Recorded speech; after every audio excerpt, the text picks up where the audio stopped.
hal alhamdulillah gitu ya.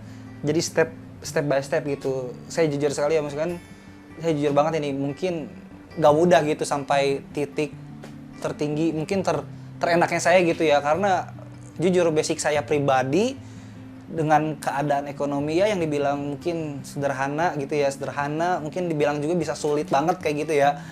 Dari mulai bisa jadi waiters, jadi OB, dan alhamdulillahnya banget saya bisa menjadi video editor. Oke, perkenalkan nama saya Muhammad Noval Akbarendaris. Saya dari Bogor.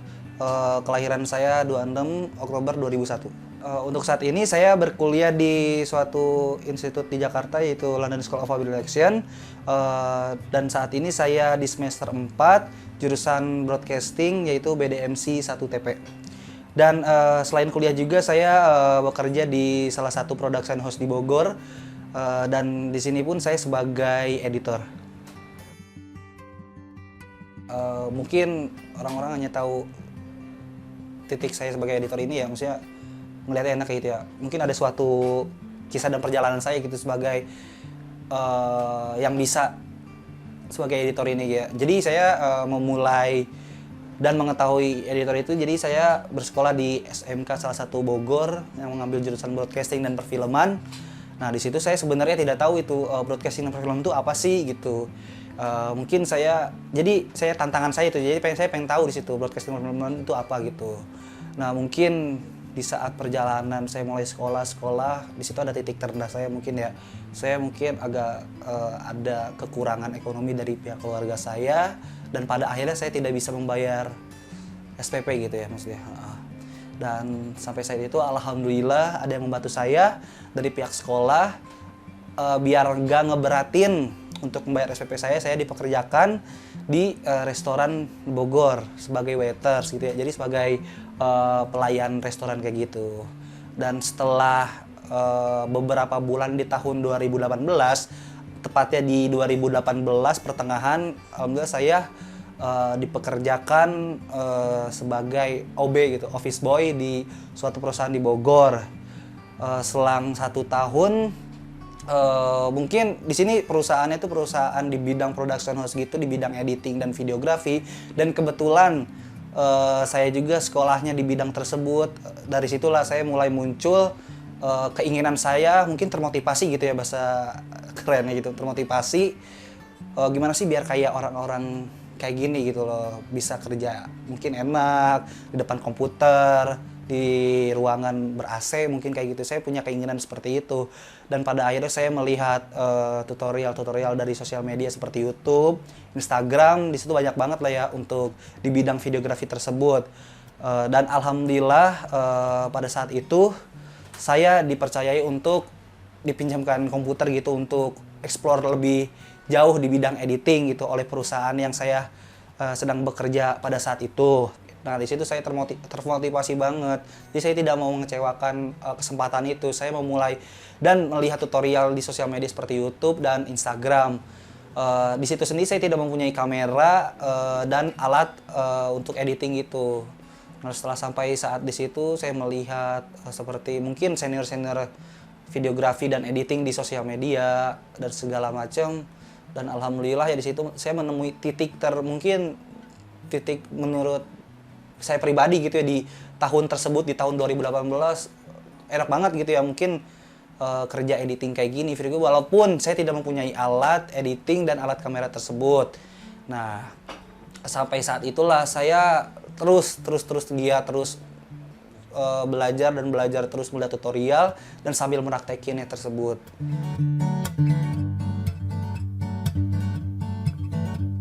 Tadilah itu mungkin kisah di tahun 2018 saya, bagaimana sih perjuangan saya bisa sampai bisa editing, bisa megang kamera, dan salah satunya mungkin karena lingkungan juga ya.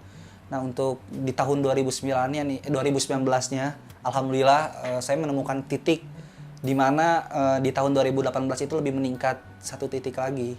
Itu di tahun 2019 alhamdulillah saya mendapatkan project dari teman saya mungkin project gak terlalu besar gitu yang budgetnya minim sekali. Dan di situ saya pun nggak punya kamera gitu, nggak punya kamera, alat editing pun nggak punya gitu. Jadi saya berpikir bagaimana sih ini dengan budget minim bisa mempunyai kamera, mempunyai device untuk editing gitu ya. Nah di situ saya berpikir untuk menyewa, mungkin bukan ke rental kamera karena mungkin jumlahnya yang terlalu besar gitu ya untuk menyewa alat dalam satu hari itu. Dan akhirnya alhamdulillah saya ketemu teman saya yang mempunyai kamera, saya menyewa alat kamera tersebut untuk melakukan proyek tersebut. Nah, itu kan di tahun 2018 dan alhamdulillah nih di awal tahun 2019 saya mendapatkan proyek yang begitu besar dan saya pun gak nyangka kayak gitu ya.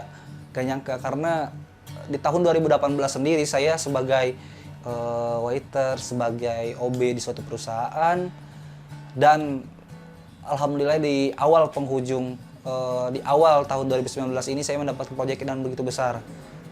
Saya dipercaya oleh suatu perusahaan travel untuk membuatkan video dokumentasi family gathering di Yogyakarta.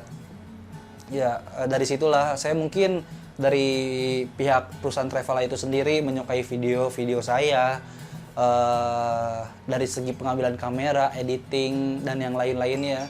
Di situ saya diperpanjang sampai pertengahan 2019 untuk menjadi tim dokumentasi video travel tersebut.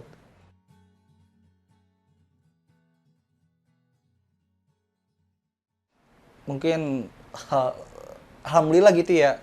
Jadi step by step gitu. Saya jujur sekali ya, maksudnya saya jujur banget ini, mungkin gak mudah gitu sampai titik tertinggi, mungkin terenaknya saya gitu ya, karena jujur basic saya pribadi dengan keadaan ekonomi ya yang dibilang mungkin sederhana gitu ya, sederhana, mungkin dibilang juga bisa sulit banget kayak gitu ya.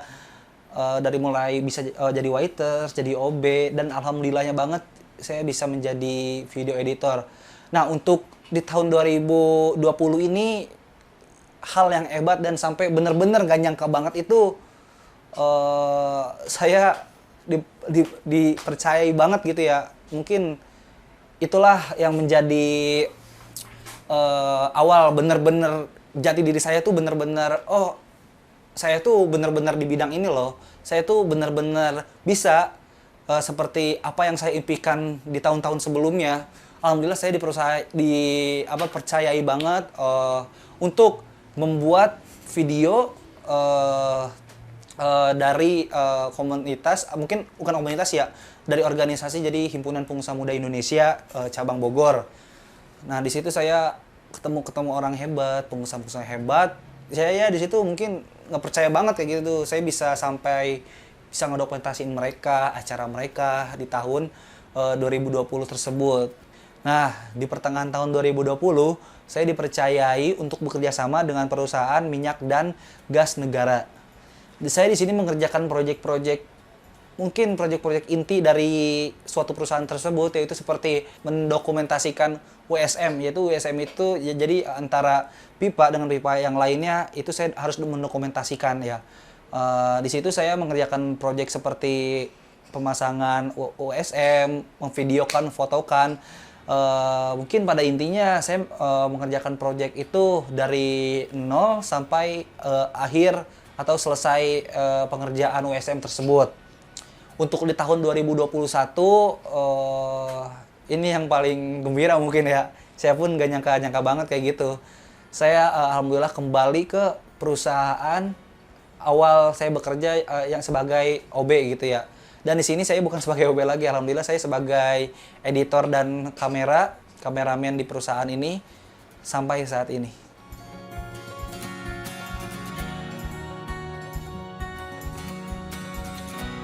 Mungkin tantangan terberat saya gitu ya. Di masa sekolah kan di SMK gitu ya. Mungkin karena keluarga saya yang mungkin dibilang sulit dan sederhana, saya diharuskan untuk bekerja gitu ya. Mungkin tantangan dan terberat saya itu sendiri karena jujur ya, mungkin ada ya beberapa teman saya yang mengejek kayak gitu, lu kok masih sekolah udah kerja kayak gitu, lu kok sekolah gini gitu. Ya mungkin lah di situ mungkin saya agak jujur ya, awal dulu kerja tuh mungkin kerjanya nggak gengsi ya, cuman karena apa yang dikerjakan saya itu mungkin gengsi, karena kan kerja saya tuh bisa dibilang tuh mungkin kayak ngepel, kayak nyuci piring, mungkin itulah yang menjadi hal dan tantangan terberat saya gitu. Tapi setelah mendengar apa ya, ibaratnya itu kayak mendengar omongan mereka tuh, ngapain sih harus dengar omongan kayak gitu loh gitu, ngapain juga harus ditanggapin omongan kayak gitu. Nah sampai saat itu ya saya di situ memberanikan diri gitu ya, mungkin kita kan sebagai orang gitu nggak mungkin terus melulu kayak gini. Untuk jangka ke depan dan masa depan kita mungkin nggak seharusnya saya pun di sini kayak gitu. Nah, setelah di situ kan mungkin ada saatnya juga, jujur sekali ini ya, mungkin cerita saya di dulu mungkin nggak ceritakan ke siapa-siapa, entah itu orang tua atau teman. Saya sendiri merasa syirik gitu ya melihat teman-teman saya di saat sekolah gitu ya bisa keluar, setelah pulang sekolah bisa keluar main, entah itu kemana, ngopi-ngopi, apapun itulah hal-hal yang sekiranya masa sekolah tuh harusnya seperti itu loh. Dan saya yang haruskan untuk sekolah gitu, untuk membiayai sekolah saya gitu.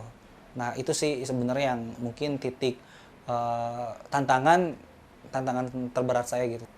Saya sangat berterima kasih kepada orang tua ya, terutama ya yang selalu mensupport saya, yang selalu mendoakan saya hingga alhamdulillah gitu saya bisa sampai saat ini kayak gitu loh.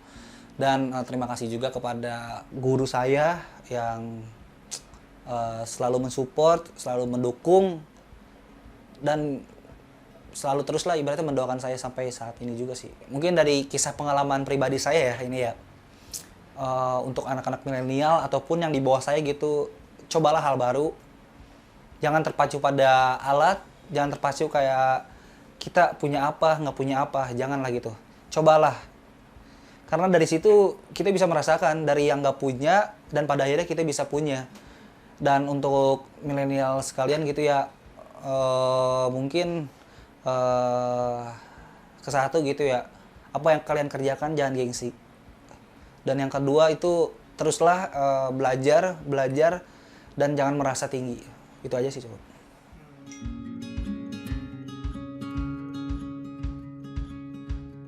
Menurut saya pribadi, untuk teman-teman semua yang ingin terjun ke dunia videografi, teruslah kembangkan yang kalian inginkan. Contoh ya, jadi walaupun tidak punya alat kamera, walaupun itu pakai HP, teruslah membuat video ataupun foto yang menurut kalian itu bagus dan memulai hal baru dengan konsep yang menurut kalian itu sendiri keren gitu.